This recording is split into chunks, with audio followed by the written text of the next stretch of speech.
What's going on, everybody? It's Ron Brown, LMT, the People's Fitness Professional, alongside my co-host, Mikey Fever.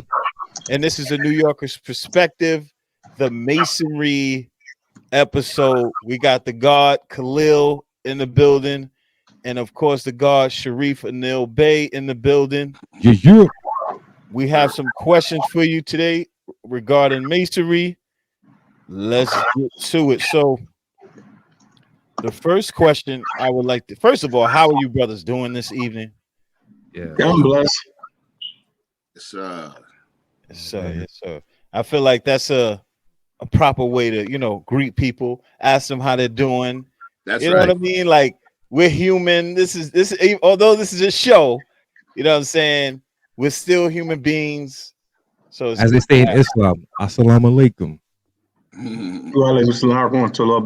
Too, brother. Yeah. And for the listeners, before they go off calling us Illuminati, as we say in Masonry, you are now on death row.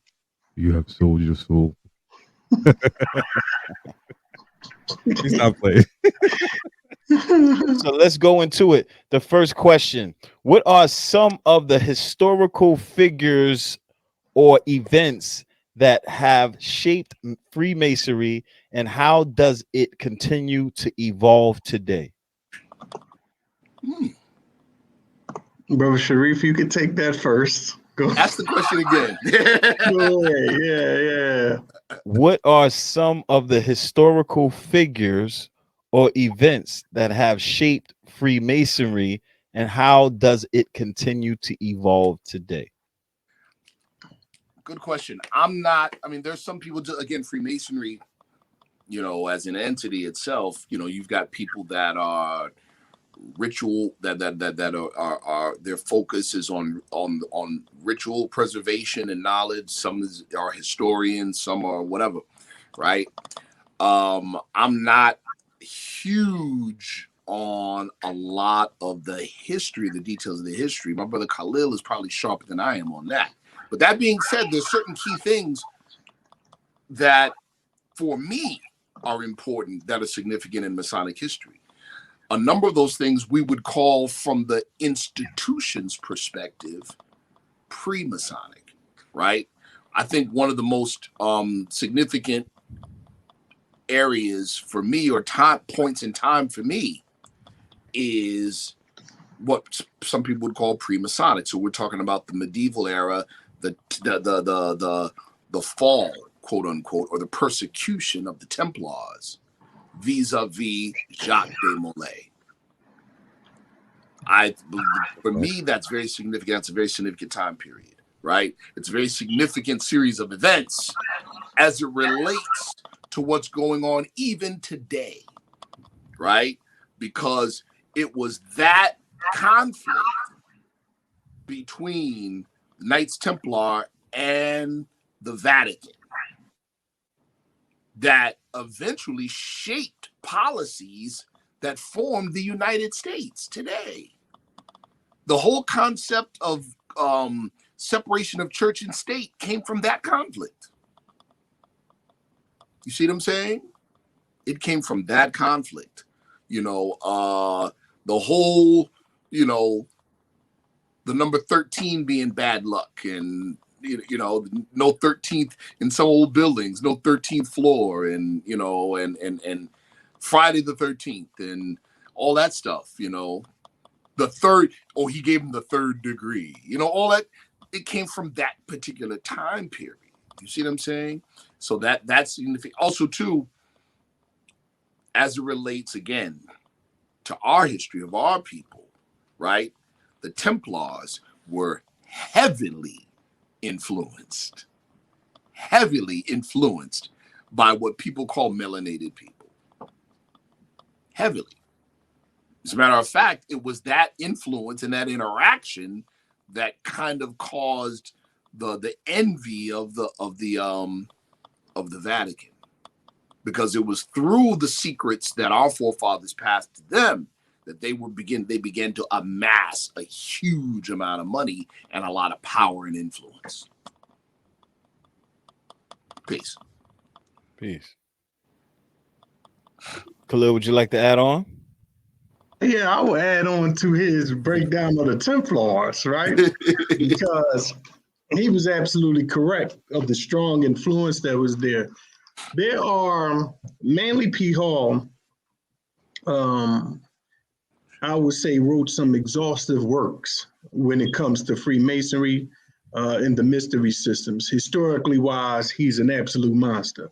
It's impossible not to read his works, right? Actual fact. What he made a distinction of in one of his books, of which I actually have right here, I think is the Orders of the Quest is the name of the books for which he had presented. He had spoke about the Templars. I mean, he had spoke regarding to them being Hugh DePayne and them being actually highly influenced by the Johannite church. When you're dealing with the Johannite church, if I'm pronouncing it right, those are the people who were supposedly set up by John the Baptist. They was against the total reality of Jesus per se being divine, of an immaculate conception. This is what brings forth what you would call the heresy that occurred with a papal church. I mean, when the church and all of them wanted to knock these boys off because of their institution and certain things that they had brought about. For instance, you have Hugh DePayne and them, they was not only just instituted with Johannites, but also the Manichaeans, also the Nazarenes and Sufic orders, right? So you got the Nazaria Ismaili, for which will become, the head of the Order of Assassins, which was a Shiite group. But you also had Templars who had initiations and that was also in dealings with Saladin, in which you get your rules of chivalry and stuff like that from. But you had two different interchanges that occurred between these two groups, where Saladin respected them so much and they respected Saladin so much until they actually created treaties where it became a heavy religious tolerance, that it did not matter what your religion was, you was allowed to have it and you was allowed to continue forward.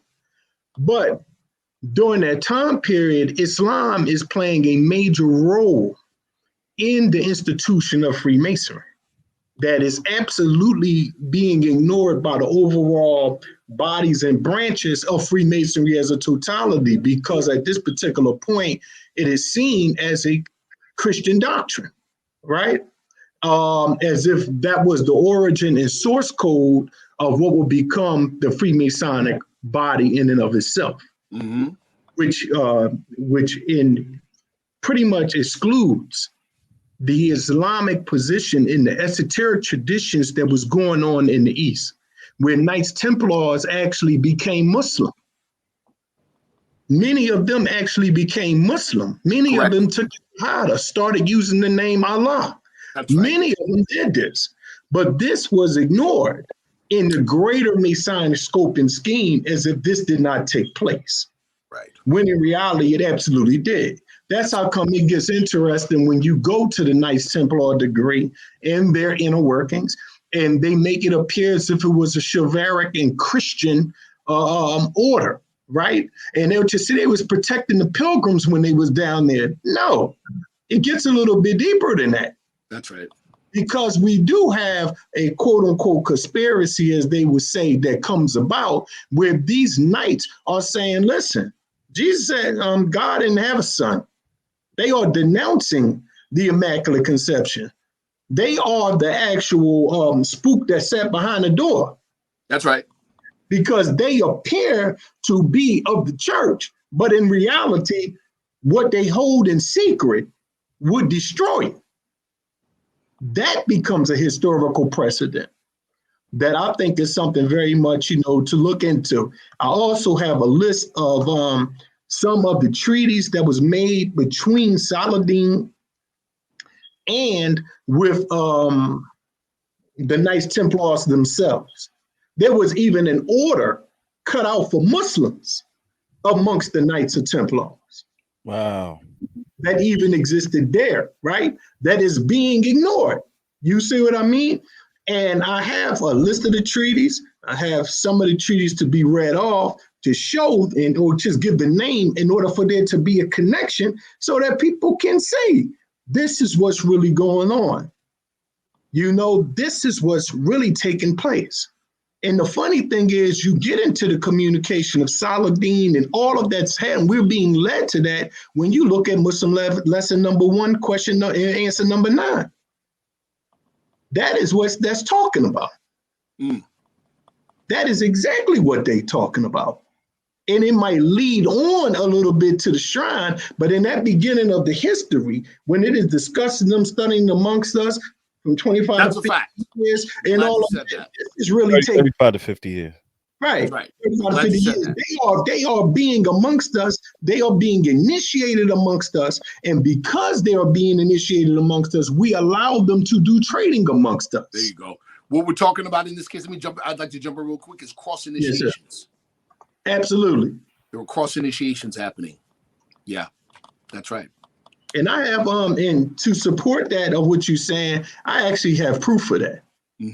I have a treaty in which our earlier history where they're actually writing that when Saladin became older, he actually went and got initiated. He actually went and initiated amongst them and actually came into the Templars. Yes. Right? So that is a history that becomes severely ignored because of the overabundance of Christianity at this particular point. That has, in a manner, has become the rooted seat and foundation of present Freemasonry. That's fact. That's what it has become. But in reality, to root in the root and actual essence of Freemasonry is esoteric Islam, Gnosticism, and which is the Gnostic Christians and that particular teachings. That is the root of the Knights Templars. They started out Catholic. Right. They didn't stay that. Right. Another piece of that's kind of adjacent to what the brother just said is that in later years, with the development of the institution Freemasonry with Europeans, the vast majority of the matter of fact, nearly all of it, it's, your Freemasonry as it relates to Europeans is associated with the Protestant Christian movement. Absolutely. Against the Catholics. 1,000%. So much so, and this is also directly in line with Brother Khalil just said, so much so that it began to attract Catholics, European Catholics. So the Knights of Columbus and Vatican create, with the permission of the Vatican, the Knights of Columbus created an order called the Order of Alhambra.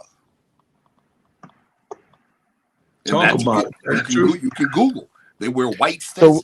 So just to be clear, there was a religious conflict and they remedied it by opening up an order, Islamic order? There was no real religious conflict. You have to understand that there might have been initially a war, but there had become a communion between these two groups in a large level of respect. It's not necessarily, it doesn't become a religious conflict because Christians wasn't necessarily under persecution in the Middle East or Jerusalem in those particular regions, right? The Knights of Templars had their mission and they had their reasoning for why they went there. And when they got there, they came across some things. And when they came across those things, they started to see things as they really are. Now, if we're dealing with the historical contextual reality of what they discussed became the treasure for which they found, it wasn't just based upon wealth. It's because they saw the body of Jesus. There you go. If we're dealing with it, if you're talking about the bishop and all of that and what they saw, it's facts. It's facts that you had to pay $6,000 to go within Jerusalem to see the body of Jesus from the Catholic Church. This is a fact. This is not something that's made up. In the bishop's documentation, which Dr. Wesley clearly details, and he clearly cites in his book, The Book of God, he clearly show you of the bishop talking about they was able to see the body of Jesus. It appeared to be in some type of embalming fluid, but it was put in such a way where you could see his body in 5 different directions. Right. The only way that this differed with the messenger is that the messenger said you could see the body in 4 different directions. Mm-hmm. So this is not something that's not known. And then if you go to the and this is like people that don't want to believe certain things, go to Pope Pius the 12th medical doctor. Did you ever read what he said? Pope Pius the 12th medical doctor. Pope Pius, that's right. His medical doctor, very much when he was interviewed in, I think, what's the name of that paper? The Club of Rome or the Rome newspaper that was out there. I have it. He's asked a question. He said that the Pope body was embalmed to last a certain amount of time, just like Jesus' body was embalmed. They then fired him. This was the Pope's personal medical doctor. Okay? Now they can argue. It's the Catholic Church that gave you the present Jesus as they developed it over time, right? Because you didn't get a man on the cross until the 1500s. Council of Nicaea. Absolutely. So we have to deal with things as it really is. You still got Augustine and all of them still trying to make up what is the pure body of Christ. What would the reality of his teachings? What would it be? Is he a man? Is he a representation of a man? You got all of these things that is occurring, but the documentation rests there for people to read for themselves. And these become the secrets of what the Knights Templars was hiding, and the mystery systems that they was able to do beyond them just becoming richer than the church itself. Oh, I want to go back to something you said, both you and Sharif. Sharif, we're going back on when you said Muslim lesson question and answer number 9, right? Where they say that they study amongst the people for X amount of years, right? 35 to 50 years. And they were told if they reveal whatever, then off with their heads, right? Okay. I just made the correlation for those who are in the craft. Just that is said somewhere when you as an EA. I'm not gonna go, but you understand. Right. I'm like, yo, I'm like, oh my God. That just I'm like, there's a connection. Because there's a book I read, it's a yellow book. It was years ago. It talks about Masonry, Islam, and I believe Christianity in America. Is written by Khalil, something like that. I forgot his name. I don't want to butcher his name, but you guys probably see it. It's a yellow book. It has the Kaaba on it.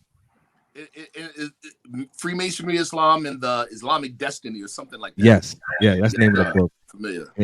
And I always made that correlation between Masonry and Islam, because I'm like, it's there. If you have eyes, you will see it. Yeah, absolutely. Like when you do the Kaaba itself, when you do your 7 circuits around it, if you study angles and everything else, the numbers behind it. I would say this, Brother Mikey. I would say that the connections and the correlations between Freemasonry and Islam have less to do with the outward ritual trappings. It has more to do with the lifestyle, culture, mindset, and worldview. That's right. You see what I'm saying? Mm-hmm. That Freemasonry preserves the worldview and narrative, and in that respect, sciences of our forefathers. You see what I'm saying? Absolutely. Yeah. So because Masonry has preserved a lot. So my question is really like, what is Islam truly? That's a good question. Now, when we're saying Islam, are we saying, okay, how can I touch on this? Here we go. In a piece that Aleister Crowley wrote, and I'm paraphrasing, I'm not quoting it. Matter of fact, I'll pull it up and quote it. But right now, I'll paraphrase. He spoke about how the enlightened are less concerned with the philosophy of God-inspired men. They're more concerned with what those men did to become God-inspired.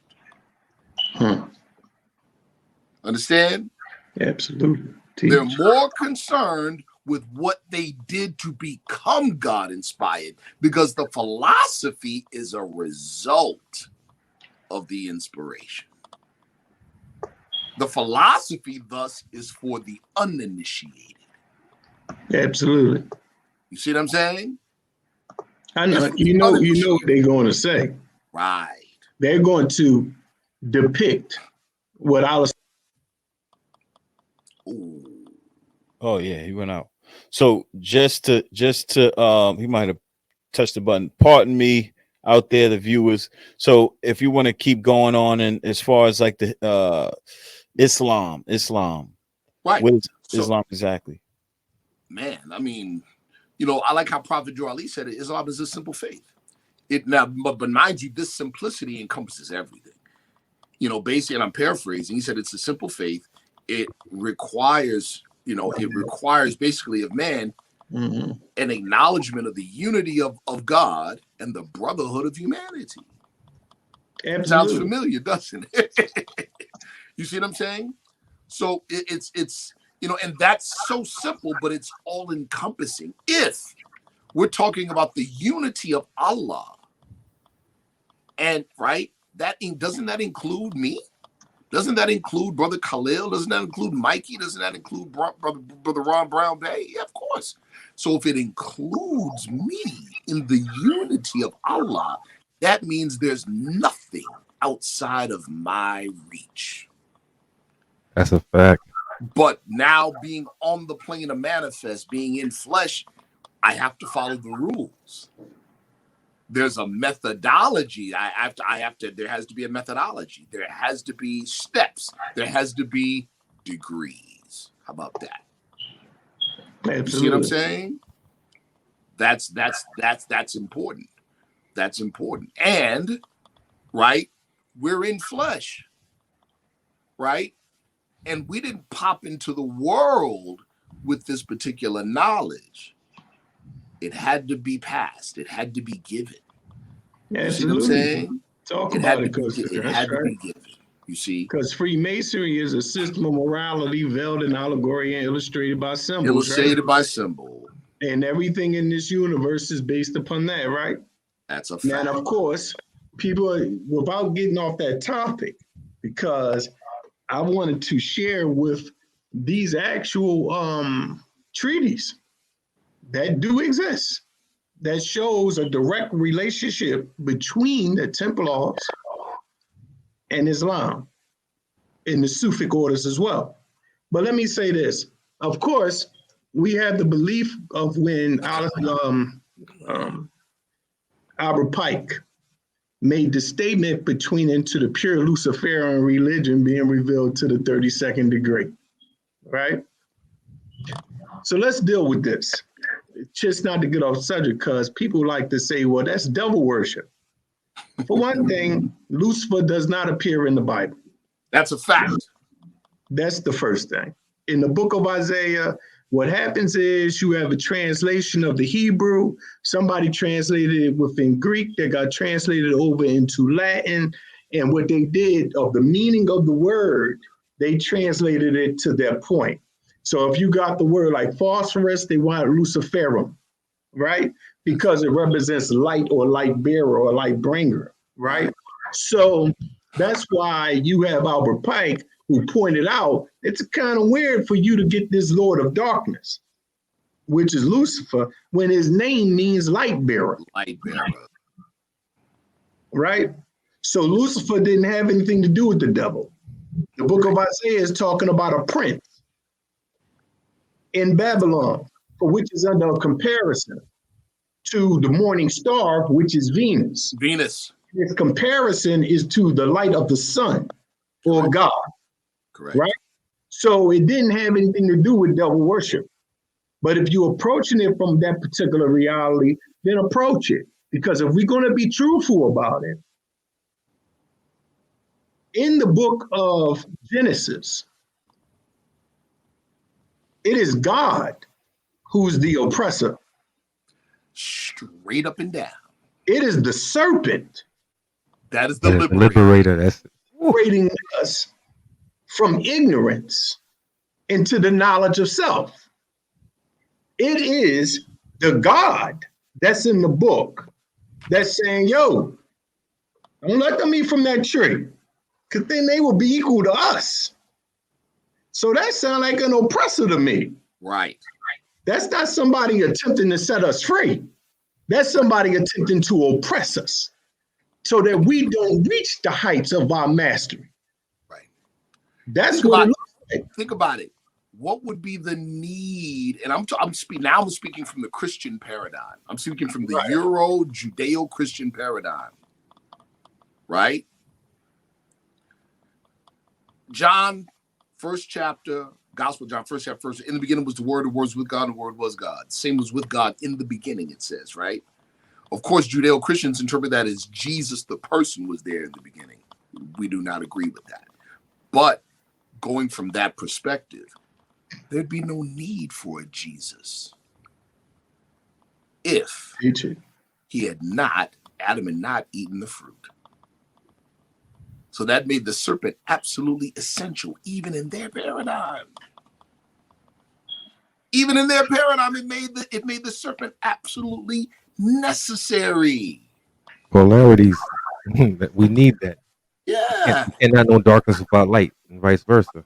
Come on. But now, to Brother Khalil's point, right? One, the serpent never lied to Eve. Two, that's right. The serpent told the truth. The serpent said, God knows that if you eat this, you'll be like him. And what happens? What does Elohim say after Adam ate the fruit? Behold, the man has become like one of us. That's right. You see? So again, it's a narrative. It's a narrative. There's a Euro-Judeo-Christian narrative that's being protected here, and that's overshadowing how the story's being told. But that's just like you cheating on your girlfriend, and you know she's gonna find out. So if you're wise, what do? You tell her, but you spin the story. You tell her your way. That's right. And that's what happened. And it's not ignoring the wars that has taken place. Right. We know many people was killed in those crusades and those wars. A lot of plundering. We're not ignoring that.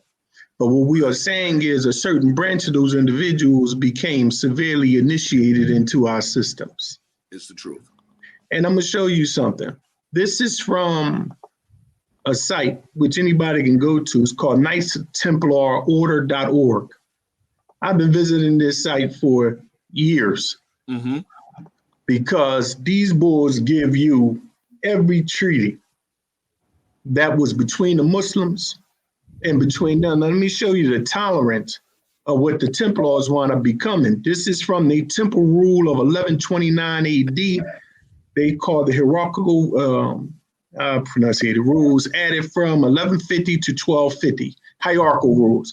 One key amendment, 1200 AD, specifically provides, and this is from it, if a brother goes out from the house and enters into another religion, it will do no harm if he returns to rejoin the house, but he will not be held by anything to that religion, nor to us also, for he has returned from the one and from the other. Rule 630.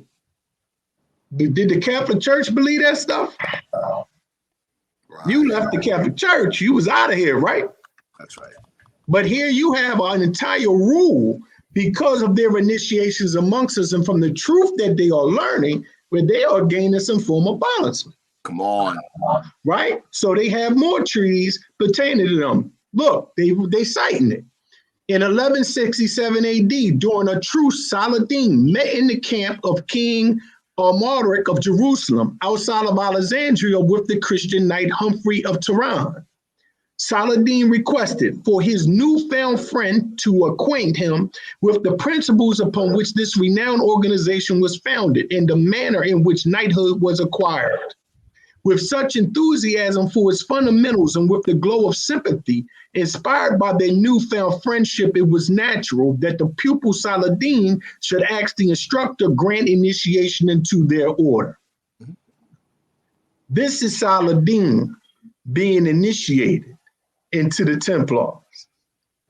So you have them being initiated into us, and we are being initiated into them. That's a fact. So this is laying a serious foundation here, for which become the establishment of some things between us and between what you would call the Christian West, which gives you the reason why you can have a Treaty of Marrakesh or the Barbary Treaties. The Barbary Treaties, you can get that because of these type of relationships that's taking place during this time period. You have it again. In the process of time, when his years were matured, he came to Infred of Tours, the illustrious prince of Palestine, to be mantled, and after the manner of the Franks, Templars received from him the belt of knighthood.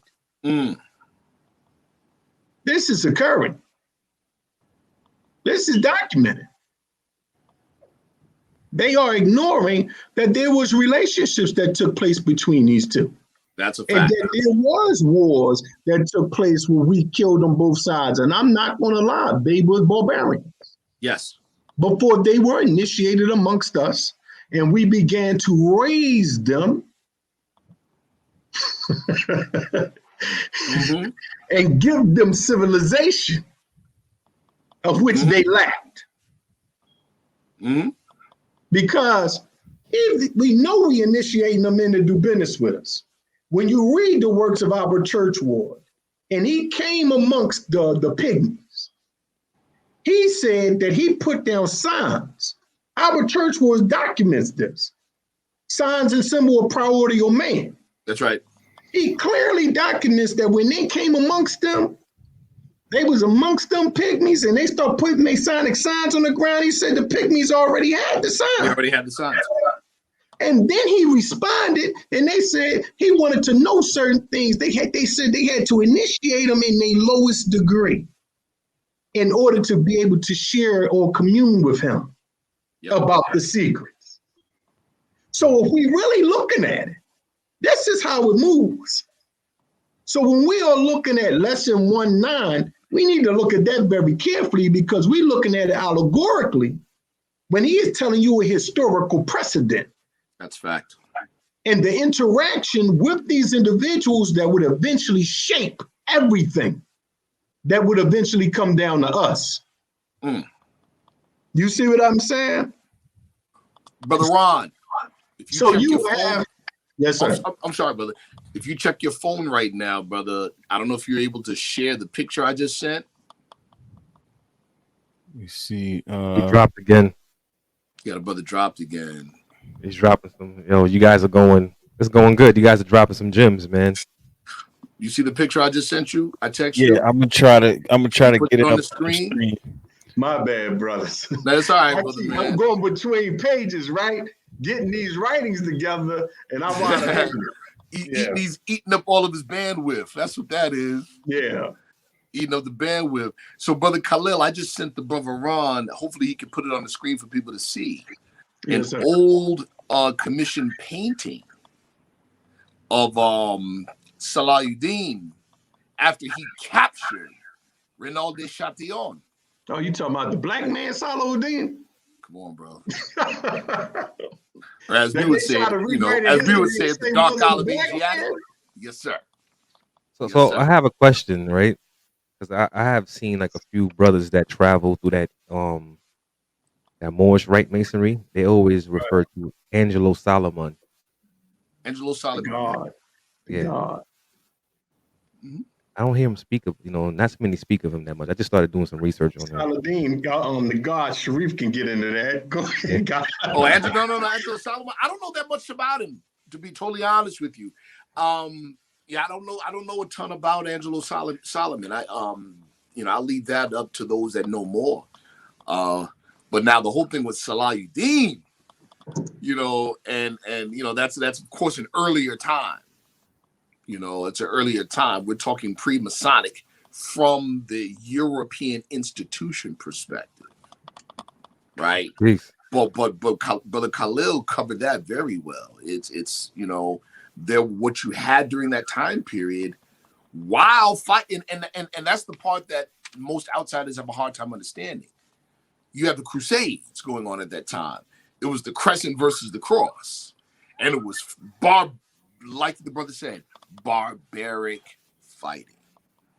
But in the midst of that, you had unitings of different orders on both sides, and you had cross initiations and information and knowledge being shared on both sides. That's absolutely. And who spoke a lot about that? Our brother Idris Shah. Yes, he did. The Sufi master Idris Shah. When he made a reference to Albania, right? That has their ties to Dhu Nun al-Mizri, who was a black man, a black Egyptian, and he could read and write the hieroglyphics, and he was a master at Arabic as well. Yes. But one of the things that Albania had stated to the Templars, he said, you may have the cross, but we have the meaning of the cross. Come on. Which is a whole different game there. Now, what's good on this site, they state the mystery school masters of the Muslim, Sunni Sufi, Hashishin order of the assassins provided additional training over the years for restoration of the ancient priesthood, yes, which the Templars recovered from the Temple of Solomon. That's right. Their Arabian Magi, or ascended master, Grand Master Rashid al-Din Sinan, from 1132 to 1192 AD, came to be affectionately known by the Knights Templars as the Old Man of the Mountains. Old Man of the Mountain. Muslim Shiite Sufi Ismaili order also made many significant contributions to the infrastructure and institutional organization of the Knights Templar as a chivalric order. So they got it documented. Then they go. Temple rule of 1129 AD commands that the traditions of the Templar chivalry must be guarded purely and durably. Rule 2, and that the full heritage of the Templar order must not be forgotten and must be guarded firmly. Yes. So they have documentation now that we are having some communication, and that from us, they are gathering the ancient priesthoods and bringing it back again. Right. They are bringing it back again. And that's because of their interaction with the Sufic orders. And the masters who are there, as you notice, they use the language ascended master. That's the language being used. And to I'll read a reference, and I've used this reference before on a previous show, but I'll use it again. Peter Tompkins, and this supports what Brother Khalil was saying earlier about he mentioned the Manichaeans, the Albigensians. He mentioned another. See, these are orders that a lot of people have never really heard of, right? And and these orders existed and worked in conjunction with the Templars. So Peter Tompkins says this. Speaking about the Spanish Inquisition. So this is actually in a later time too, from the medieval era. But anyway, it says, designed for the detection and punishment of heretics, the Inquisition was used as a giant pork barrel for the enrichment of the crown, church, and inquisitors, while cheerfully eliminating dangerous radicals. Those who had been taught medicine, geography, rhetoric, chemistry, physics, mathematics, and astronomy by Moorish philosophers in universities such as Cordova, whose libraries had since been destroyed. The Inquisition was also an excuse to rid the planet of such organized mystics as Illuminati, pantheists, Manichaeans, and Albigensians. As a result, no Spaniard could write, speak, or even think without taking into consideration the torture racks and fires of the holy office. That's why you keep saying that's Inquisitionist talk. Mm-hmm. Now you get it. Because that's what it is. The rewriting of history. They rewriting their history. And to support them, this is what Manly P. Hall said, and this is interesting about these Templars. Candidates for initiation gave all their property and personal goods to the order. Thus, while each was individually poor, the body as a whole became enormously rich. The principal officer of the Templars was the Grand Master. And as the worldly estates of the body increased, he ranked as a prince at all the courts of Europe. Each new member took vows of chastity and obedience. I swear, said the novice, to consecrate my thoughts, my energy, and my life to the defense of the unity of God and the mysteries of the faith.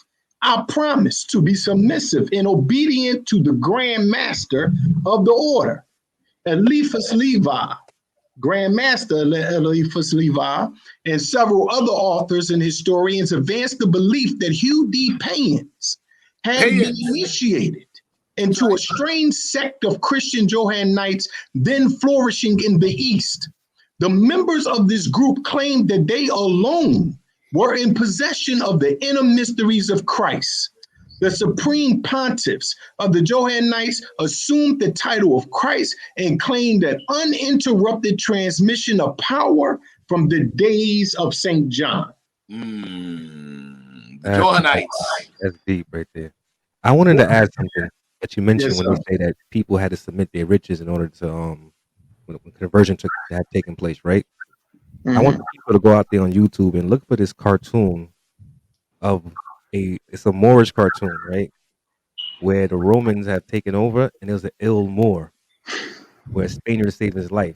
I don't know if you guys seen that cartoon before. It's from the 1950s. It's from Poland. I'll get the name for you guys, but it's a great cartoon.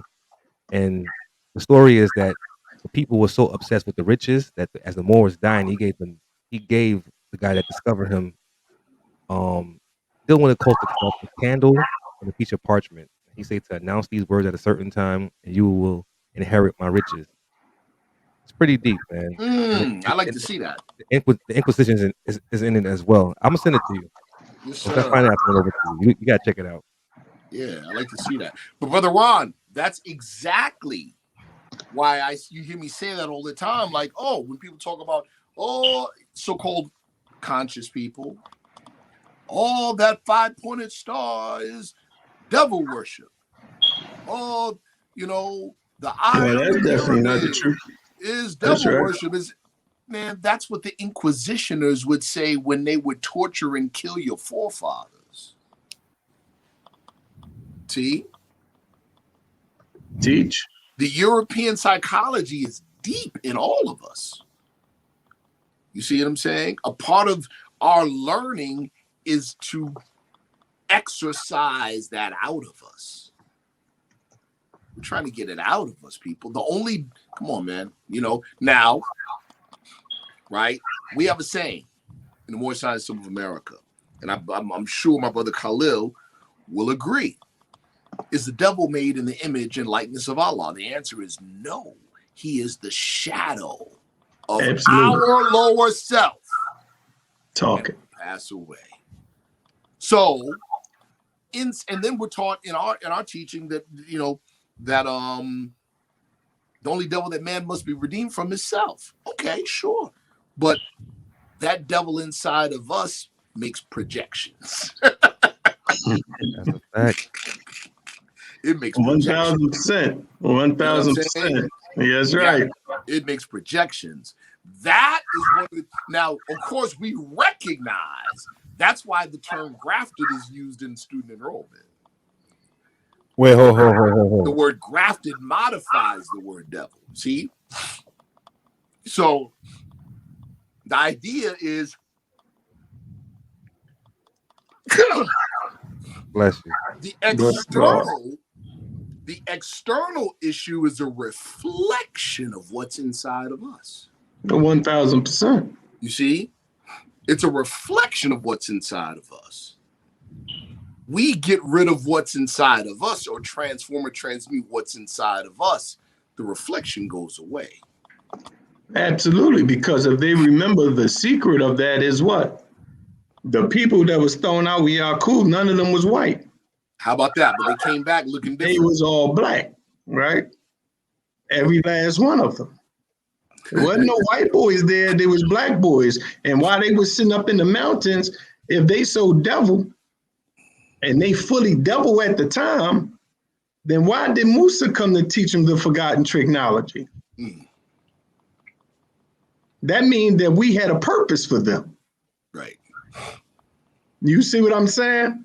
Right. So we have to look at it from a full scope and spectrum, because it ties us into a deeper understanding. Because what does it mean to be colored?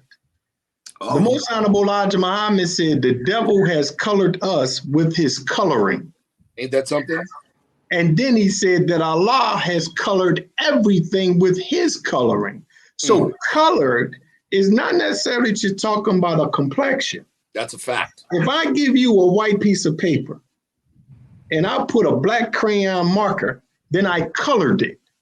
The paper is no longer pure. It is no longer holy. It's been diluted, mixed, and tampered with in every form. Right. It is not like the planets. Right. That is pointed out to us. That is something made or grown from the beginning. It points that to us because the planets move in circuit of their creation without fault. They move in accordance to why they was placed there. They do not falter, but man does. So man, if you're in your original state, then you are in your natural state. Right. Your natural state is in accordance with nature and universal law. Correct. So therefore you will understand if you've seen a leaf move. You will understand the hissing of a snake. You will understand the movement of the body. You'll be in tune with what goes on around you. You know the language of the bird. That's right. You'll be in tune with the center consciousness of your voice that rests within you. If you are in tune, something made or grown from the beginning.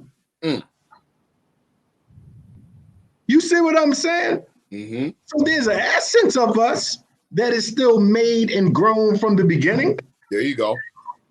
And it rests in the center of us. There you go. And that is what we truly are. The Esan al Kamil. Or that pure essence and quintessential being. Right? Right. And that is really what Islam is. Right. That's Islam. Right. Islam is the quintessence of existence. That's why the messengers say Islam is the religion of Islam is the nature of Allah. The nature, that's right. The nature of Allah. That's right. What I'm does glad you that said mean? that. We, like in the Moorish Science Symbol of America, we don't say Islam is our religion. Nah. We say Islamism is our religion. Islam is the state that we're headed towards. Absolutely. We're going back to our original nature. We say that original nature is a state of mind. That's heaven. You know, that's why we say we agree. Islam is not a religion. Islam is the nature of original man, original state. And when we look at it, and if we truly look at it, look at the word. The word fitra. It means to cut out of an original essence or source of a thing. That's a fact. That's why the word made is used. Something made or grown from the beginning. Right. Why do we use the word made? The messengers say when you use the word made instead of create, it means that it's material already there. How about that? It's already there. That's right. So when we come into being, that is the essence of us. We call forth a form. We call forth a sun. We call forth a moon. We evolved our consciousness and our intelligence from vegetable kingdoms animal kingdoms, mineral kingdoms, atomic kingdoms, until we manifest a form for which we can manifest our power at its highest level. You see what I'm saying? That's God. That's Islam. And that's true masonry without a name. Right. You see what I'm saying? That's true masonry. Because you can get all of that stuff. You can learn the signs. Do you know the meaning of the sign?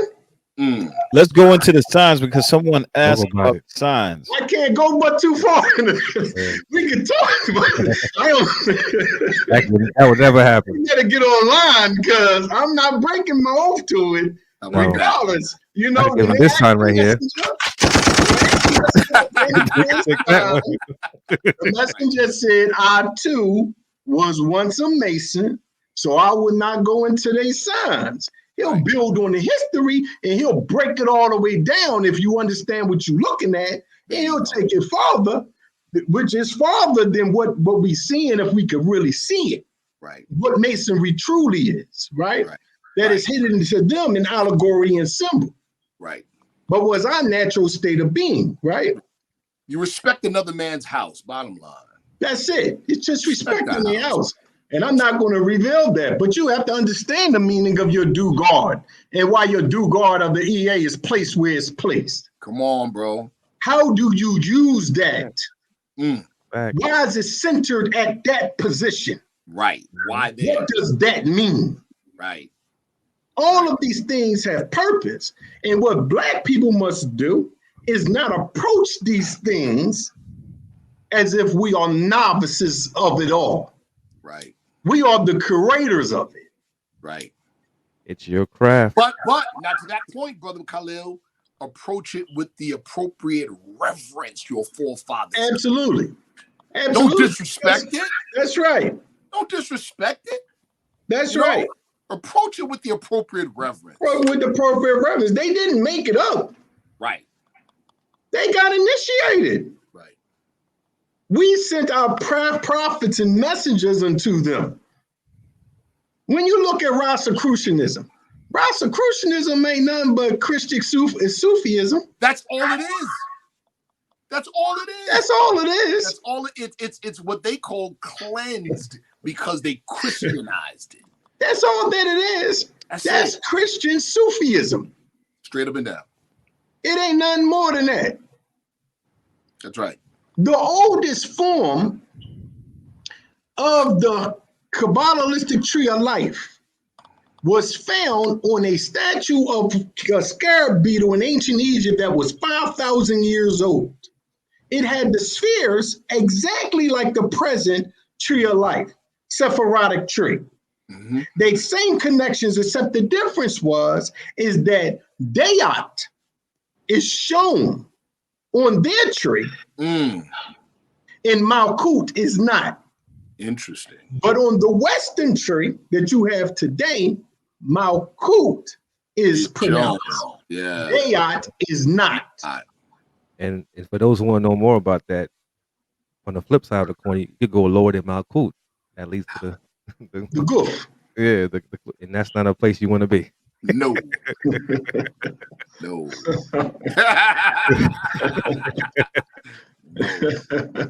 But I'm glad you made that particular point, side point, Brother Mikey.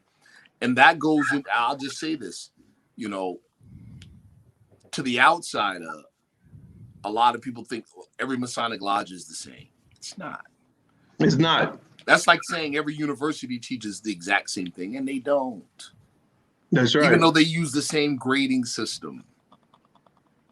Even so, they use the same grading system. They don't teach the same things. Not at all. Our brother Mikey's lodge, they deal with some things, people, that other people don't have. That's right. It just is what it is. Hey, we're Christians, things. We pray. Listen, it's all about. But guess what?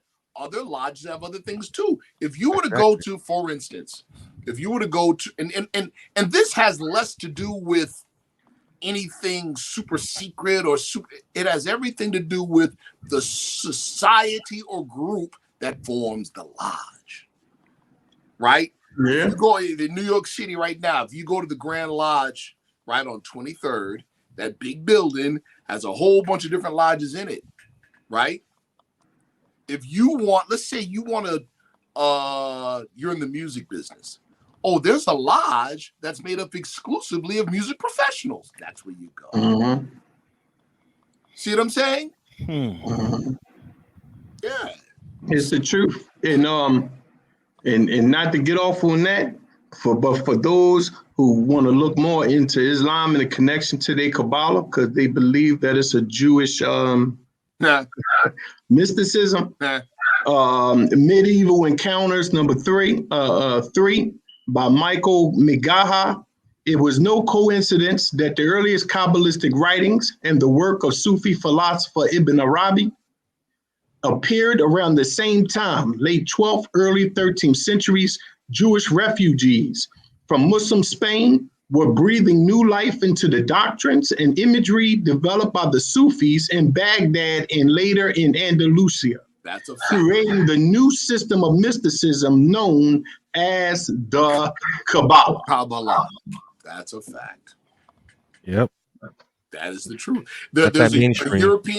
a European Jewish art dealer by the name of Albert Schutz. That's right. That's right. Right? In his travels and in his studies to learn more about the deeper secrets of Kabbalah, he ended up not with his own Jewish brethren. He ended up with the Bektashi Sufis in Istanbul. Talk it. That's where he ended up. See? Even when you get to CRC, for which is given the famed authorship of the Rosicrucian, Golden Dawn, and all of that, where did he travel to? Damascus, Fez, Morocco, and Egypt. Speak about it. Because right here it's a born of a noble family, Christian Rosicrucians became orphaned at the early age. He grew up in a covenant, which he left at the age of 16 years in order to travel in Arabia, Egypt, and Morocco. That's right. That's Wait a very minute. interesting. Hold on, bro. That's the founder of the founder of Rosicrucianism, brother. Rosicrucianism. This is the founder of Rosicrucianism, and he is coming amongst us to learn. Let me show you. Born of a noble family. It is during the course of these travels in Islamic countries that he was put into contact with the sages of the East, who revealed to him the universal harmonic science derived from the book which Rosenkreutz translated. It is on the foundation of his teachings that he conceived the plan for the simultaneous universal religious, philosophic, scientific, political, and artistic reform. For the realization of this plan, he united with several disciples whom he gave the name of Rose-Croix. The founder of the Order of the Rose-Croix belonged, as affirmed by his historians, to a noble family, but no documents allowed, So look at where he go.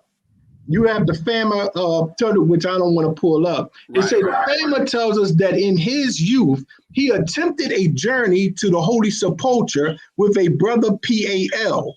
Although his brother died in Cyprus, and so did not see Jerusalem. Our brother CR did not turn back.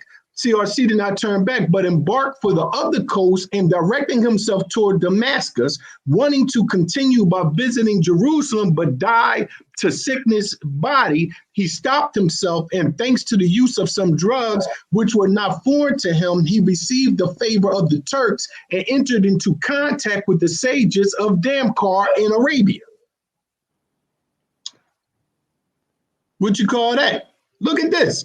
He became acquainted with the miracles accomplished by the sages and how the whole of nature was unveiled to them. Not being able to contain his impatience, he made an agreement with the Arabs that they would take him to Damkar for a certain sum of money.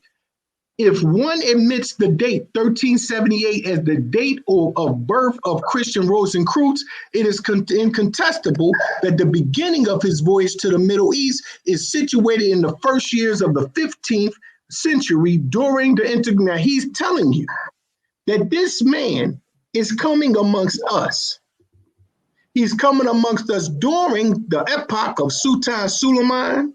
He's coming and he being initiated. Look at what they say right here. The text of the Fama relative to the relationship of C. Rosencreutz with the sages of Damkar states is not yet as clear as one thinks. Does it suggest that Damascus, this village in Arabia, is named Damashkun? In addition, the ancient capital of the realm of Damascene, the capital of Syria, is not all in Arabia. Right. In reality, does it not suggest a total different school? It is necessary to note that the word university or college corresponds to the Arabic noun madrasat. The author of History of Lebanon refers to it as madrasat ul hukuki fi Beirut, which means the University of Law in Beirut. So he goes into a whole history showing you that this man is traveling amongst us. Right here is clear as day. The Brethren of Purity had in each locality a meeting place where non-members were excluded, and where they could discuss their secrets together. They would mutually help each other like the hand and foot work together for the body. There were various degrees in the order: masters of crafts, governors or pastors of the brothers, the degree of sultan, which represented legislative power, and finally the supreme degree, named the royal degree, which conferred a state of vision or revelation like the one attained at death. The secret part of the teaching was on the subject of theurgy, the divine and their names, conjurations, the Kabbalah, exorcisms.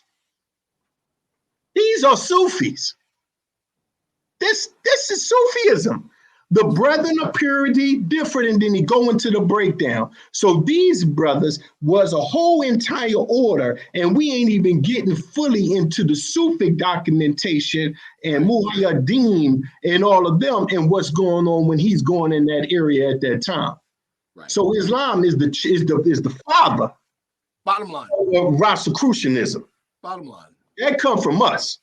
And in their own documents, they very clearly, in a German Rosicrucian society, in their preamble, they speak and they say that Rosicrucianism is the effort to teach the teachings of the East and the Orient to the Christian West. That's in it. a language that they can understand. They are a Christian Sufic sect. It's all Islam. Even they, and as evidence to that, even they, just like the Merovingians, just like the what's the word? I forgot the exact word, how the pronunciation of the word, but these people were the Gnostics, for instance, as well. They were all heavily persecuted by the Catholic Church. Because the Catholic Church weren't dumb. They knew what they were looking at. You know what I'm saying? They knew what they were looking at. They're like, wait a minute. The very thing that we're trying to eradicate, you all just glossed over with Christian iconography, and are still trying to practice the same thing. Nah, we're not talk about it. Yeah, because all the religions come from a mystery system. Yes, all of them. See. It's just a fact. It's just a fact. It's not something that you cannot ignore. Right. A book that I would say, brothers, to get if you never got it, is this one right here. I got a few of her things. Esoteric Papers of Madame Blavatsky. Oh yeah. He was getting down, that is man. from her order. Oh yeah. Oh yeah. That's from her order. Oh yeah. How do you feel about Israel Regardie? Theosophical society called the Esoteric School, where you get initiated and all of that. I had wrote on my page for a few days how Islam and Sufi masters was the original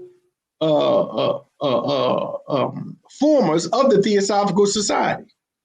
Yep. Yep.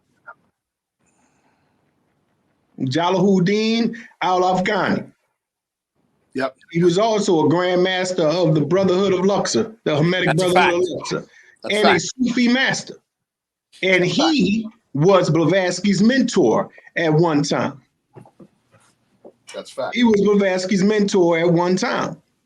Peace. So he's God. So Peace, he was peace, his mentor peace. at one time. Peace.